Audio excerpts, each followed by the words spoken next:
Today I'm going to be talking about the recent HCT announcement and the previous HCT system and some of the stuff like that has to do with this kind of thing. This is a bit of a freestyle rant as opposed to my last rant was a little bit more structured and I had like a game plan going in.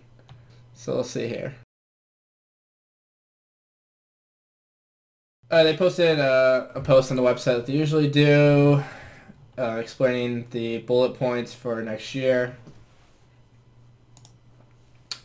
and talk about standard. They talk about the new year.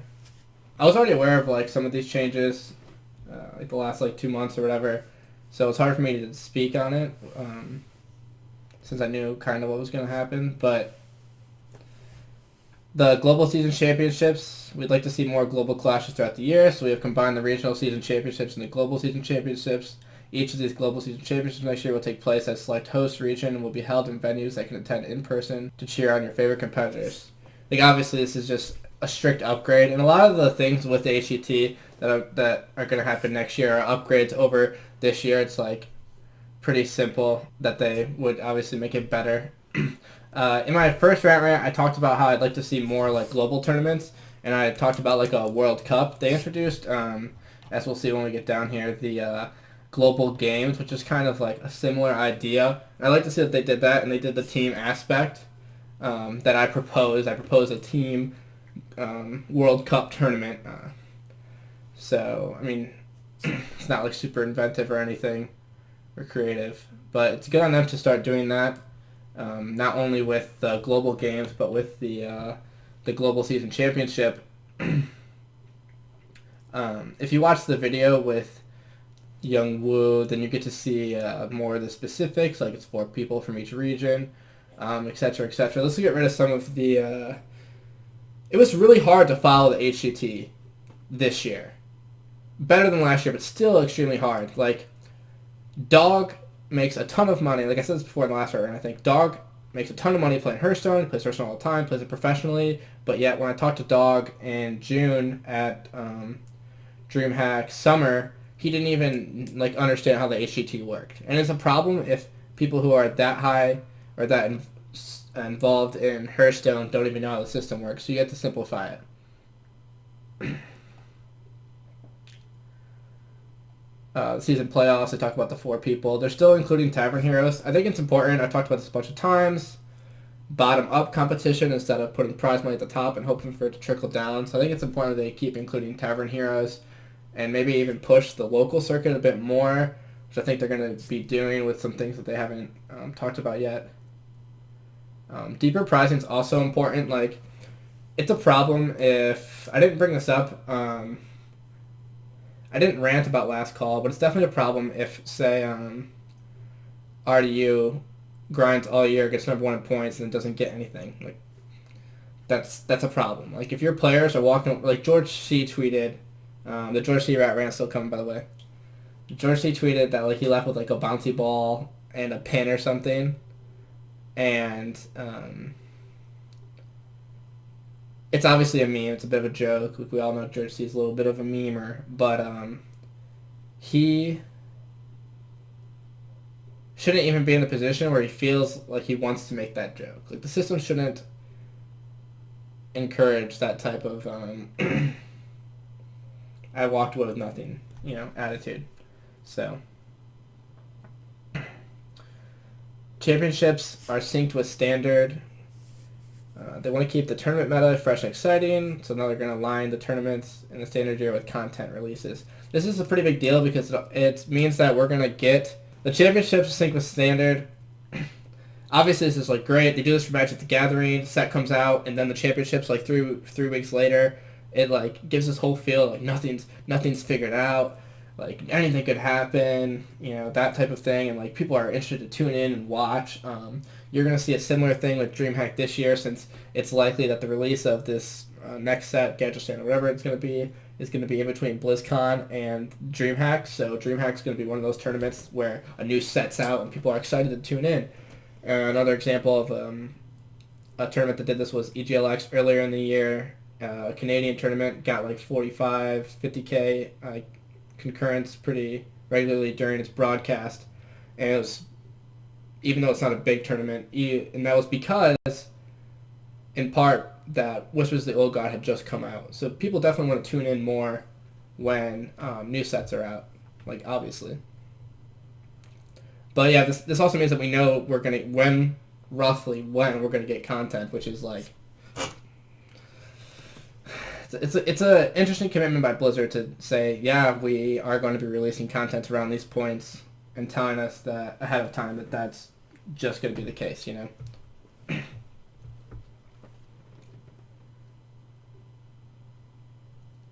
Points and cups.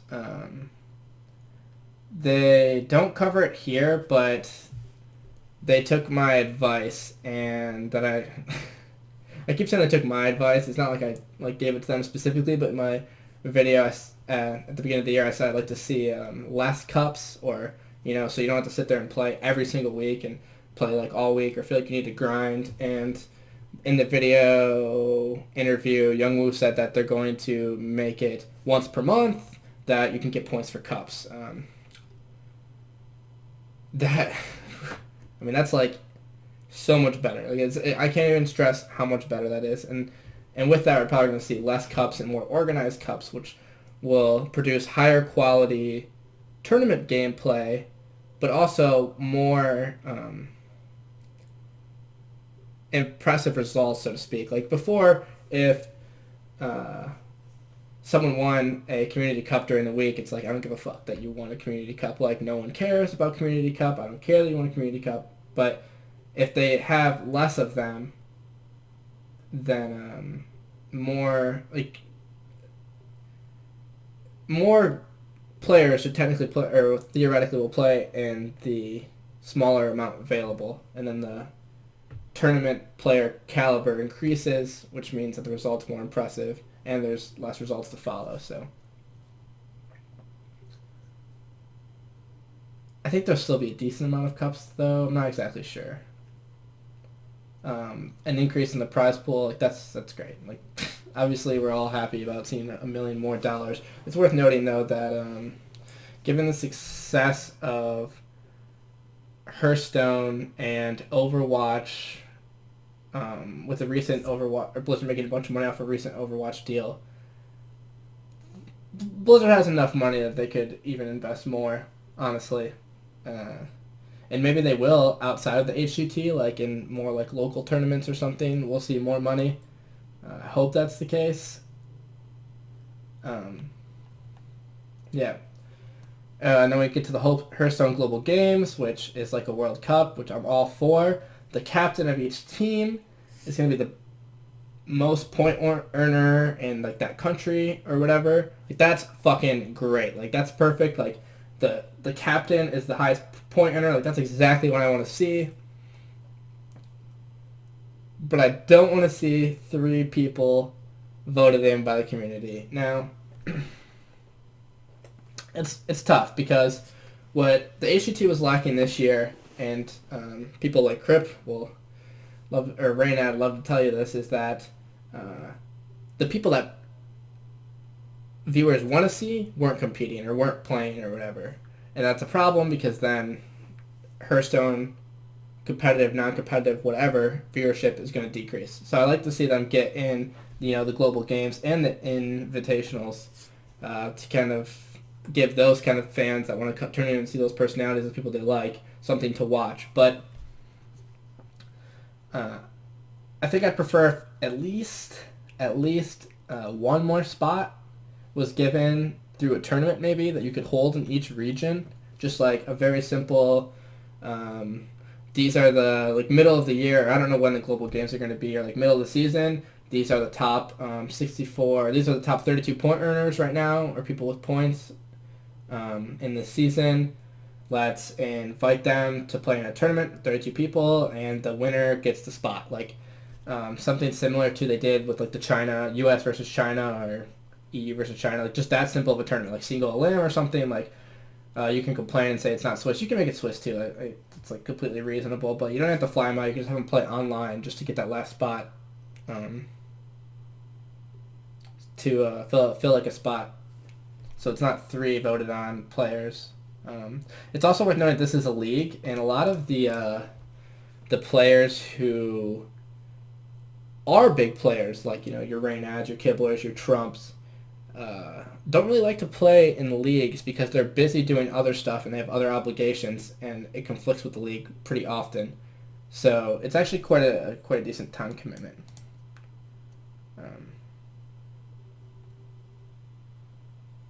And if they want to do well too, because that means they have to be staying up to date weekly. The invitationals, winners of major tournaments, celebrities, and popular streamers. I think that's a great idea, especially if we're talking like what kind of celebrities we're talking about. Like if you can bring in celebrities who play Hearthstone, who have fan bases who aren't necessarily involved in Hearthstone, then you can maybe get some other people interested. Or maybe I play Hearthstone and I'm a fan of somebody, of a celebrity, and I play Hearthstone very casually, and all of a sudden this thing I do casually, this person I'm a fan of does, and then they come together, and then all of a sudden now I'm a Hearthstone tournament watcher, So that's great. I think this is like a I really like this idea. I like this idea too, but I would have done it a little bit different personally, but we'll see. Maybe the community voted country persons won't be as community voted, I guess, so to speak. But I don't know how many people are familiar with, in Smash Bros. There's something called the Summit, and they do voting to see who will go, and it's like crazy. Like the people go through like great lengths to get voted to go to the tournament. Like they make rap videos, they like make ridiculous promises on content, just tons of different random things to try to get voted in. So if people are actively trying to like campaign to get voted in, that could be pretty crazy. Oh, there's no BlizzCon, no World Championship at BlizzCon next year. I think that's actually super important because BlizzCon being at the beginning of November is really inconvenient in a season sense. In my opinion, it makes more sense to make it at the beginning of the next year, at the end of the year, but probably the beginning. I definitely like that change. I won't go into effect for a while, but it shows that they're also thinking very thinking longevity, and they're thinking down the road. Okay, the problems I do have with the HCT tour, which is where we start getting into something more interesting, is a big complaint of the HCT and Hearthstone in general is from players who aren't necessarily at the top and are like semi-pros, so to speak. It's hard to get in or break into the professional scene, and it's because you got to go to these tournaments. Like the only thing that's there for you really is the HCT and DreamHacks, or these types of tournaments, what have you.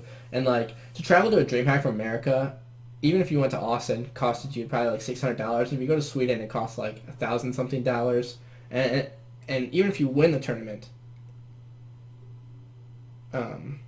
like you don't even get 1/8. Like the EV is just awful. You should never go to these tournaments if you have to pay yourself. So that's not really reasonable for most players. And so basically it left just the HCT to give you a breakout performance.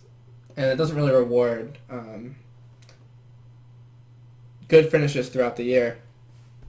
And it doesn't help you spot new talent, so to speak, or reward new talent or consistent new talent, or these types of players. So I'd like to see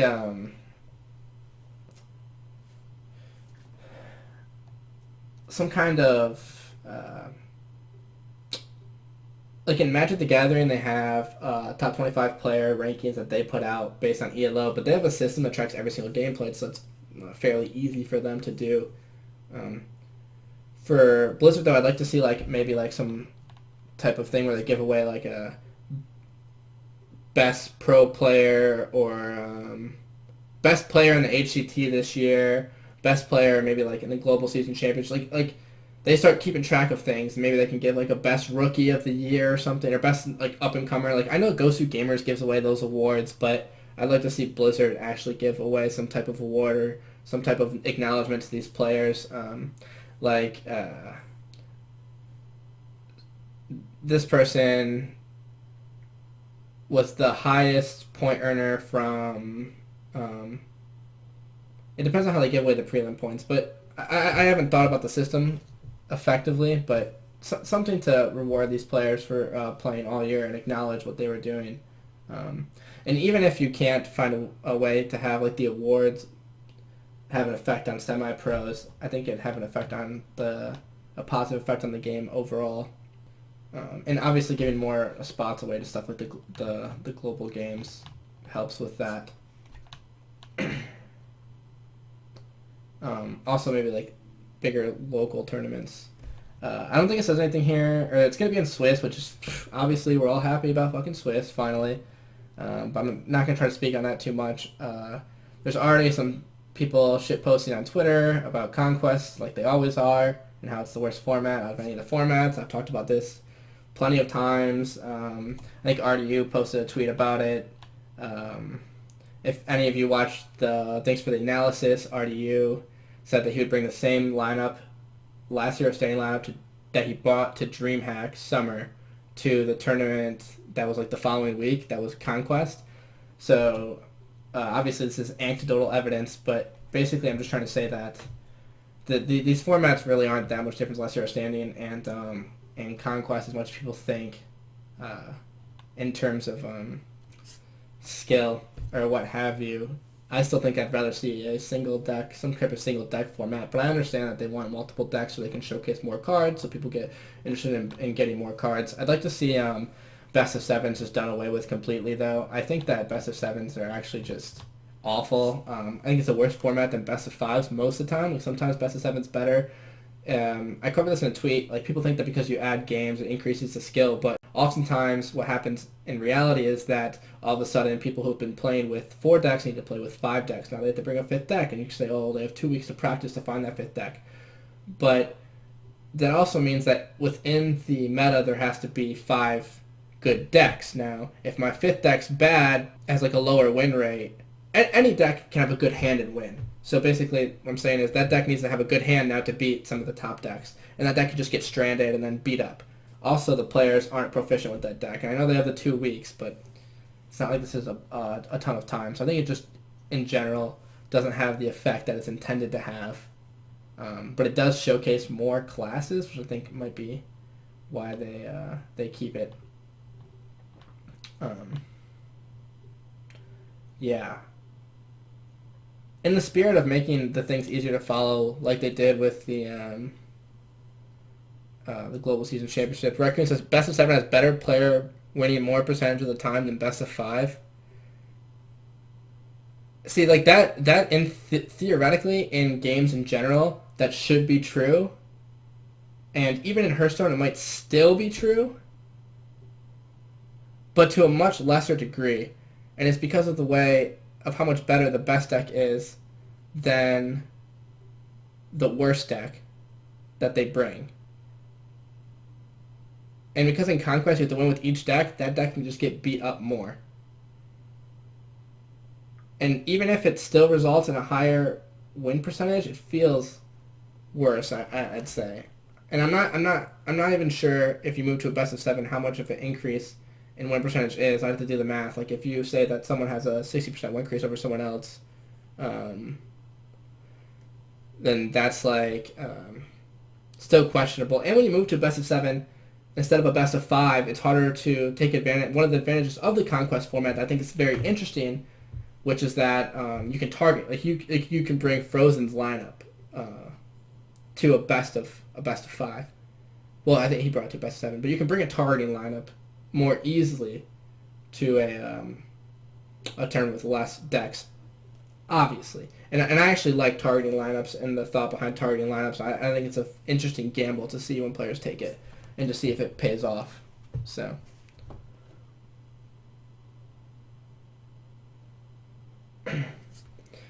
Yeah, they did switch to a single elim from the double, or from the groups, so, which is also, you know, whatever.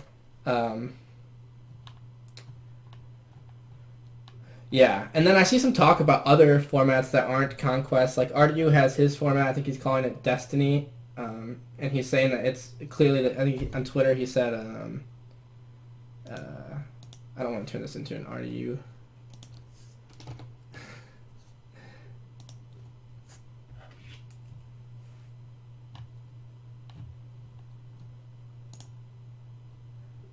right here. Just to be clear, I like RDU, but I'm pretty sure LHS is arguably better, and the format suggested by me is miles ahead of Conquest.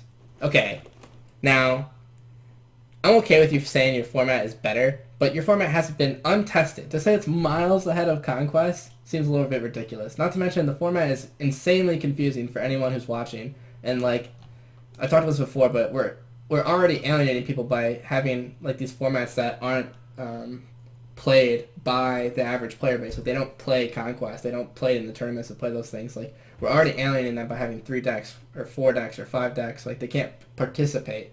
And then by having formats they haven't participated in, then we're like alienating them even more. And that format is definitely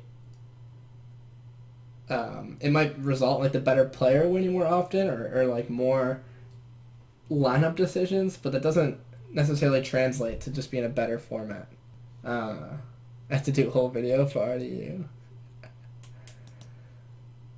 Yeah. Well, there's like no comments. I think you can really tell how good the changes are when no one like replies like these changes are horrible. Yeah, there's not much to say. Like I think they're like good changes, and then we're gonna see more information. So I think this is like good. I think we're heading in a good direction. We talked about what the direction is before. Other than that, the only other thing I wanted to cover was some of the outrage. I tweeted, but I know everyone doesn't like read my Twitter. But some of the outrage over Blizzard posted. I'll just find it for you.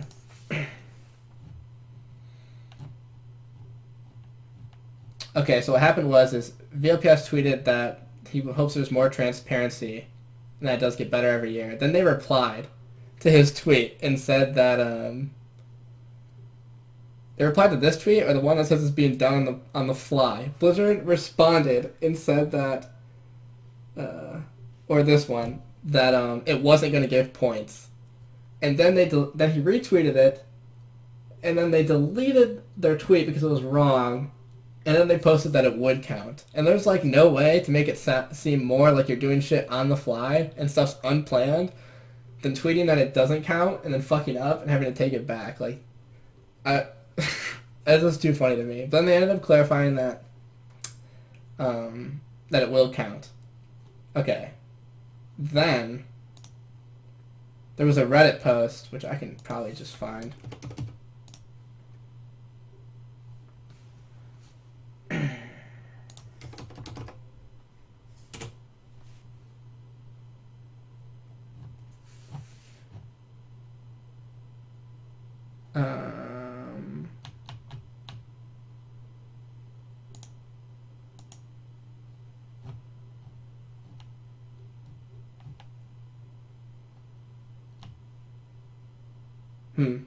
This is going to be easier to find than this, honestly. But maybe it's not.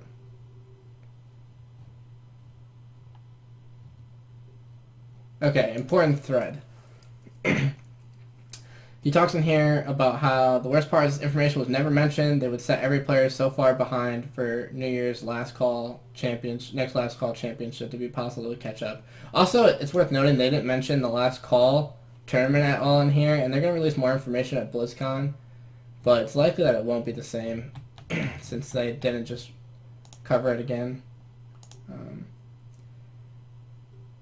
He says a lot of top players only garnered the minimum amount of points for summer prelims, but the ladder doesn't even count. The ladder doesn't even count. The ladder does not even count under either rule. Under either way you can interpret that tweet, the ladder doesn't count. They're talking about the summer championship, so I already don't know what he's talking about because it's not like you intentionally didn't try in the summer prelims. Like obviously you tried in the summer prelims, and like this got so many upvotes, and people were like Fireback comes in to try to save the day, and which is fine, but then like some people are talking about how it's like infuriating, but it's not even true, and furthermore, if you look at the actual rules that Blizzard put forth, like it's so fucking simple. It's so fucking simple. If you go to the actual rules that Blizzard set forth. Like you can go here. I don't even know how do you do this. Overview, learn more. This is how simple this is. Full rules. Bam. This is what came out at the beginning of the year, and I covered it in my rant in January because I read this whole fucking document because this is my job, right? I'd assume that everyone read this document. So I remember saying it in the rant. So when I saw this, I was like, Then I go to the rules, and all you have to do is scroll down. That's all you have to do. Scroll down a bit.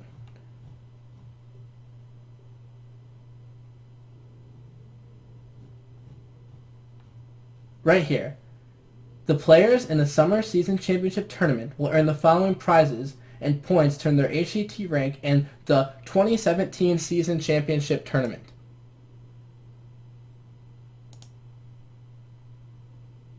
I don't understand. What? They never mentioned it. What do you mean they never mentioned it? They mentioned it right... Where is it? They mentioned it right here. It's right here. This has been here for a whole fucking year. This has been on this site. I just don't understand. I don't know. So it's just like the circle jerk is so real, like against Blizzard. So I don't know. Man, I fucking love Reddit comments. I didn't read Hearthstone subreddit up until last month, but now I've been reading it. It's actually quite entertaining. Yeah, so I think that overall people are really happy with the changes. I'm happy with the changes. I'm happy to see what more they're going to do as well. I think the main thing, though, is that I'd like to see a way to get players to be able to break out more easily. Like, if someone like GeorgeC, you know, he's kind of known, so he technically had a bit of a breakout. Like, he's like a known player at this point, and he would have been able to compete in the global games as the captain. But even somebody who at all three prelims came in like 10th or something, or someone had like Nostrum finishes, like just a way for people to like be able to see that and appreciate that more, I guess.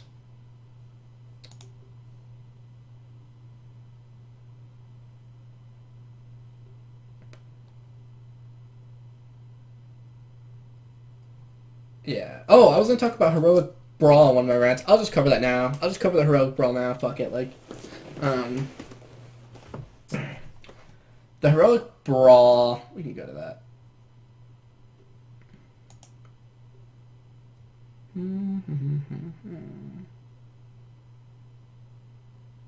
Man, maybe I'll just freestyle. I wanted to have like an actual segment where I talked about, like an actual rant where I talked about GeorgeC, but maybe I'll just freestyle on this one. Fuck it. I scrolled way too far down. Like, it's way up here, right? Who did I pick as my champion? I picked Pavel. Rest in peace, all my friends that I didn't choose. I'm sorry. Especially Sidonia. Congrats on your win today. Okay.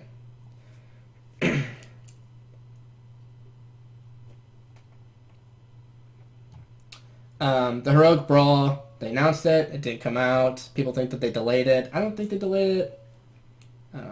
Frodan assures us they didn't delay it. Probably the case. Because I think that they, given how they worked with how they did the Tyrande Priest month, and they worked with Twitch and you know, putting that out, I think that this is something they would work with Twitch on. So he says the Twitch schedule didn't allow for the Brawl a week ago, so I think that they didn't postpone it, and I think that's a ridiculous thing to think, honestly. So it's like 1,000 gold. I tweeted that my thoughts were most in line with a Gosu Gamers article by Nidra, I believe. The thing that's interesting to me about the Tavern Brawl, and since the Tavern Brawl wasn't... There won't be a rat race for the Tavern Brawl no matter what happens, because you apparently only get a limited number of runs. I don't want to take anyone's... It's hard to find a good way to have it be done. But the rat race for November is going to be hyped, so you got to tune into that. So 1,000 gold, people like found out the percentage for the rake, and they're like, oh, there's a huge rake or whatever.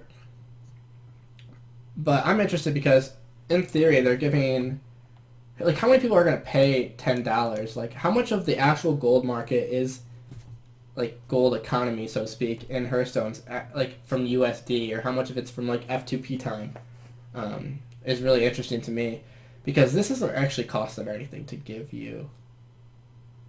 And someone's like, oh well, they're missing out on. It allows them to like have players sink gold in, so then they spend more money later. I don't know, I'm just pretty interested in like how this turns out in terms of the gold economy. But yeah, the thing that's interesting to me is that the player who gets 12 wins is probably going to be usually someone who's really, really good. And those people have all the cards they need. Like, obviously I want gold cards, don't get me wrong. And, like, I could use gold cards. But it's not like I need any regular cards. So, to give players who already have most of the cards they want more cards doesn't seem like it has a lot of longevity. Like, I could see this being fun. It's going to be a tavern brawl. It's only going to be out for a little while. But this couldn't be, like, the thing that they put out for a long period of time. So then people say, well, it's, like, it's something to give an idea of what tournament mode is. Or try to give them an idea of how many people want to enter, like, a tournament for tournament mode. Dude, fucking Frodan, man. Frodan tweets these things like, you know, this might just be a way that Blizzard is, trying to give people an idea, or trying to see the interest in tournament mode, so you should support this. And it's like, you fucking know that Frodan knows, man. Like, Frodan knows what, like, Frodan's in the know. He knows what's going on. Like, so it's just funny when he, like, drops those clues. Yeah, so you spend your gold, you get a bunch of these packs, you get a bunch of cards, you can turn it into dust, but dust isn't even as effective as buying packs, so it's like buying new packs for the new set. So even the people who have a lot of gold saved up because they're good and they play and they already have all the cards, it's like weird for them even, unless they're getting like 12 wins. If they're getting anything less than 12, then it's like really weird for them to even compete. So I don't know. It just seems weird to me because I don't know who exactly it entices to compete. Like, obviously some people are going to try it once maybe, but overall I just don't know exactly who it's for, because it gives a bad payout to people who are not good and people who are average even. And for people who are good, it's just like... But it does give some kind of like structure to just playing standard. So maybe people are going to be interested in like getting, you know, like the 12 wins or... But it does it really feel like a tournament? I'm not so convinced. The thing about tournaments outside of Hearthstone is that there's also like a social aspect, and this doesn't include the social aspect. And even online tournaments, there's some social aspect. Like if you play in a, I'm not saying everyone does this, but they can go into the chat room and Strivewire and talk to other players in the tournament. So it's like, I don't know. I'm not convinced that that this is a very good idea. But I think the Frodan tweet is pretty telling that they have a tournament mode or a concept in the works. But we'll see. You know, the spectator mode needs to get updated and stuff like that. So overall, I thought people who complained about this... I have notes, actually, on this, because I was going to do a rant, but I didn't, because, you know, I'm fucking always letting you guys down.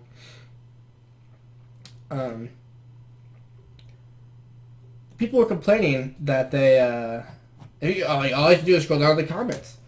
These comments are fucking gold. This would be fine if it didn't replace the free regular Tavern Brawl each week. That is completely fucking reasonable. Like, I don't even play the Tavern Brawls weekly to get my free pack, but there's people, I have friends that I play Magic with who, like, dabble in Hearthstone, and they fucking love doing Tavern Brawls, they love doing arenas, and they do the Tavern Brawl every week, and, like, the fact that there just wouldn't be one week, they're not, like, super, like, passionate, so they wouldn't necessarily go on here and, like, comment, but I, like, asked a few of them because I was curious, and they were like, I mean, that's pretty disappointing. I probably won't log in, like, that Wednesday. Like, I usually log in every Wednesday and play. Like, I probably won't log in. And I'm like, that's enough for me right there, that you should release it alongside... You should release this brawl alongside the other brawl. You don't fucking, what? You don't have the technology? You get the technology. You get it. Like, you make it so that you can do two at the same time. Like, you just do it. Like, I don't know how you do it, because I don't fucking code, but you just do it. Like, And like people are like, oh, well, it's only going to be here for 7 days, and it's like, okay, I understand that. Like, I'm not super mad. Like if I was a casual player, I wouldn't be super mad that that the brawl was gone. Like I couldn't play a brawl that week. Like I'm not going to be like fuck. But it's like it's just like I said. Like oh well, I just won't log in that Wednesday. And Blizzard doesn't want that. There's no way that like the amount of pain and like comments and bullshit that you would solve by releasing it alongside isn't worth it. Like, there's just no way. Like, and isn't like the brawl only out for a certain number of days? Like, you could release it in the middle even, or like cut the one thing short. Like, the fact that they didn't release like in here that they would release it with or alongside something else is like mind-boggling to me. Like, I don't know. I just don't see why you upset a casual base when you have no reason to or don't have to at all. How did this guy talk in green? Does that mean he's some kind of like... He just knows how to format it on this website or something? Whatever. Helps the rich get richer. Discourages any experiments. Oh, by the way, the new quest they fucking introduced, that's gold. The new quests are so good. It wasn't just memes, man. The kid was aggressively cocky. For the record, I said that he could stay. Like, I didn't care. There's only 5 people in the group, so I guess you can figure it out. And it wasn't like they disliked him. It was just like, we practiced, like, talking in the group a lot. We practiced, like, we, like, got on calls and played together a lot and stuff, so... they're just like, oh, I just don't really like the kid. So, I can't remember if it was Tiger and Druid. He had some wonky Druid idea that he wanted us to try. Regardless, so... I don't talk to him. I don't see him very much. I hear that he goes to the winter prelims, and he went to... I don't know how many people know this, but GeorgeC went to the winter prelims because he qualified. He got there, and they didn't let him play. He had the wrong name or the wrong something, and Blizzard was like, no, you can't play in this tournament. So he didn't even get to play. He had to go back home. So this kid is... Obviously, you all know GeorgeC is young. So he shows up to this tournament. He's excited to play. It's going to be his first tournament because... I don't know if it's his first tournament. Like, obviously, he could play in Community Cups, but his first big tournament, probably. And this is someone who falls into that semi-pro category, and they only have so many chances to make a name for themselves. He goes to the tournament, and he can't even enter. They send him back home. What does he do? He says, fuck you, I'm playing the next one, and he goes and tries as hard as he can to get better at the game and qualify for the next tournament so he can fucking play in it. He goes to the next tournament, top 8s it, goes to the championship, goes to the next prelim, top 8s it, goes to the championship, has enough points, goes to last call. GeorgeC arguably only got to play in 2 tournaments this year. He goes to the next 2 tournaments, wins. GeorgeC arguably only had 2 tournaments to play in this year. 2. 3 if you count last call as a tournament you can like potentially play in. And he top 8'd both of them. People will be like, oh yeah, but there's better players than GeorgeC who didn't top 8. Or whatever. There's better players at GeorgeC that didn't top 8, you know, what have you. But there's like this this skill, you know, it's hard to tell like what makes a player good or not good, or what really, obviously there's easy ways to see who's good and not good, but there's some things there that aren't so obvious. And if you ask GeorgeC, he might tell you that it's pick order or something. And then I'm not memeing about pick order, especially since he continues to give the example that he played I Kill You and he got the right pick order because he was able to predict him. But this is something that it's a skill set that maybe he's able to have, maybe because he plays a bunch of ladder games, or he talks to some of the more, or at the time maybe he was talking to more of like the middle of the road, like semi-pros or stuff. He has a good idea of what the meta is probably, and for the prelims, you know, to qualify to top 8 twice, you probably have to have that. Obviously, twice isn't a huge sample size; it could be like 4, 6, or 8, but being able to beat, like if I play Zixo, being able to beat Zixo might take a different set of, not necessarily set of skills, but it takes something different than it takes to beat um, 5 people who've qualified for prelims, because the 5 people who qualified for prelims are bringing different decks. They're doing different things. It's like if I go to, it's like the America's Last Call. The meta was crazy. Frozen brought the targeting lineup. He was pretty confident his opponents were going to play Control Warrior. You can figure out some of what your opponents are doing, and you can practice against them. You can practice against their lineups or their proposed lineups, etc. But when it comes to a prelims, there's a lot of players. There's 128 plus the Tavern Heroes plus any over whatever. So usually ends up like 150. So, maybe he's like good at predicting what those people are going to play, and then that's how he's able to make it out, or he's even maybe good at playing against them. Like, it's not talked about very often in Hearthstone, but being able to bait your opponent is something that you see more in high level Magic, but it's less obvious in high level Hearthstone because of the fact that you can't use stuff during your opponent's turn, and some of these variables are, you're able to like track your opponent's hand and stuff, and really narrow it down, and you can still play around a decent range of cards. But to put it in perspective, it's like you could Yogg this turn and kill 4 of your opponent's minions, and you're at 20 health, and the minions are going to do 10 damage. There's no way you can die. Maybe you just make it seem like you don't have Yogg and play 2 cards that are just going to die, like it's a desperate play, and then your opponent just dumps all 3 of their cards on their board and trades with your minions. Now they have nothing left, and then you Yogg and take out their board.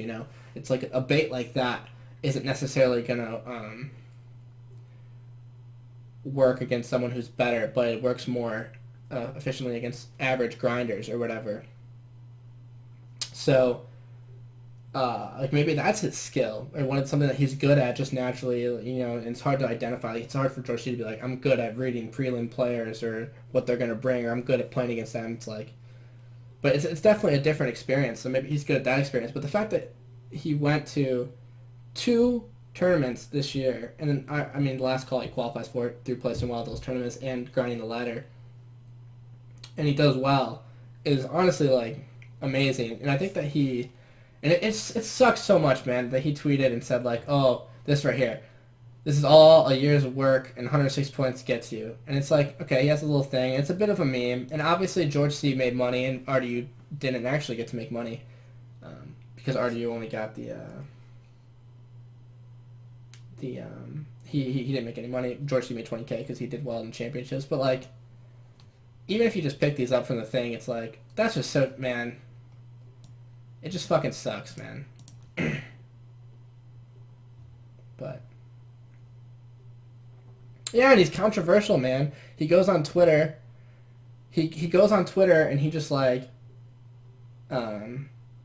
he's very controversial. Obviously, everyone knows this. He goes on Twitter and he posts memes and says a bunch of stuff, and and that's really the difference. Honestly, it's funny because like you could argue that I don't know who's better between him and Amnesia. They both think they're better than the other one, probably. But the real difference between GeorgeC and Amnesia is that Amnesia's much more...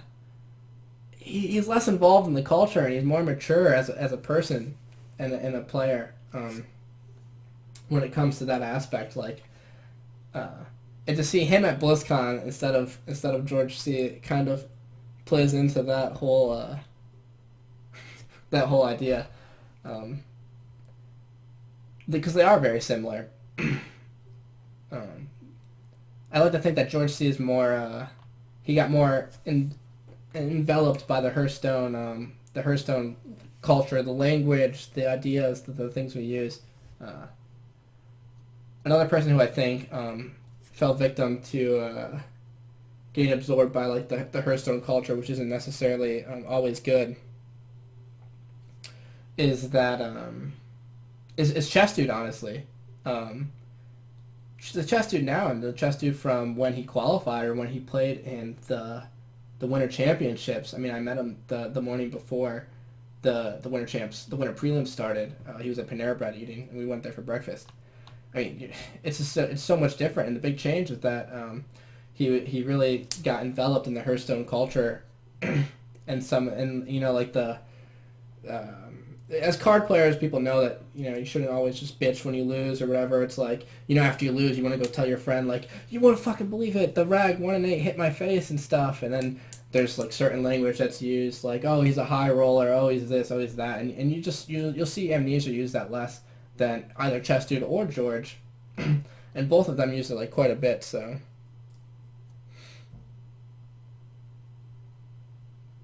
I don't think that memeing or apathy makes you less credible of a player.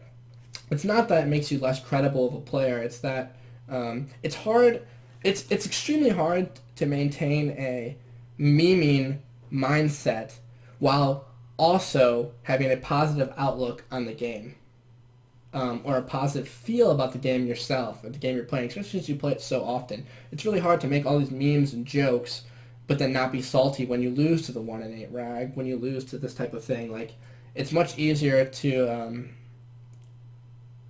maintain composure if you're not enveloped in that kind of language, etc., during a tournament and whatnot. Like, it definitely makes you less of a player in that regard, without a doubt. Excessive use. Obviously, like, I can say high rolling and maybe, like, now or something, but like, you can meme and be good, don't get me wrong. It's just,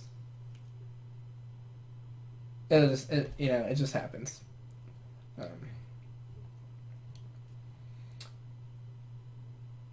Pavel's truly the RNG god. See, that's he's edgy. I mean, my hat's off to him. I think he said somewhere that he's not going to try next year. That's pretty sad. He said I really wish he would, especially under the new system. I think Saddle tweeted or Raven tweeted or somebody tweeted that he'd be like the captain and they're cool with that. I really like to see him play next year, but he does have school and stuff, and it makes complete sense for him not to play. So.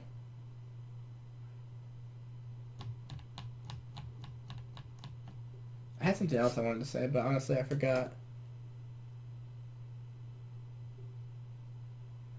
Oh, that's what I was going to say.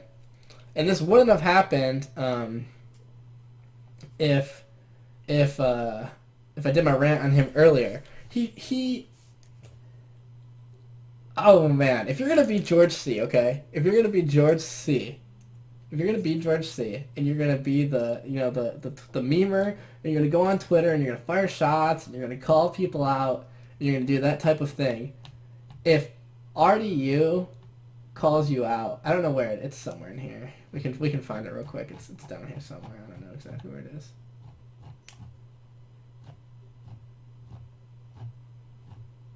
By the way, how good is the rat race picture? Seriously, shout out to Pafra. She like took my ideas and made it like spot on. So it's so good, honestly. I'll talk about this after I finish the GeorgeC thing because I actually have some something to talk about with that.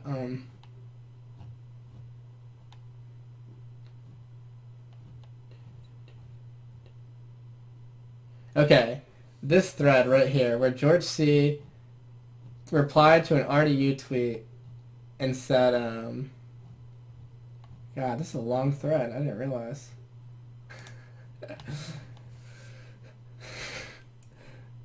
UK, the place where casters are better than players. And then GeorgeC like fires back or whatever and says the place with no good HS players or casters, Kappa. And like he does this type of thing all the time. And then RDU posts this picture, which honestly, this picture's fucking spot on.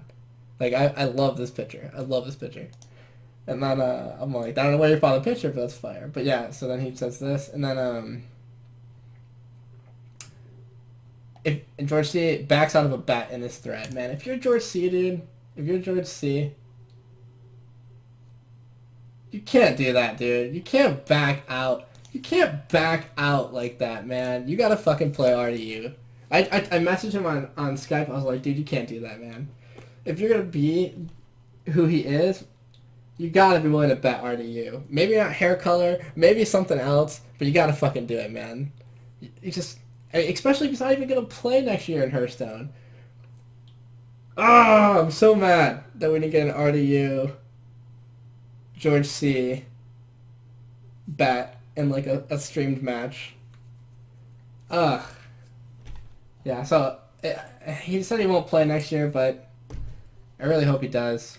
I think he's a really good player, so, and he has a lot of potential. Yeah.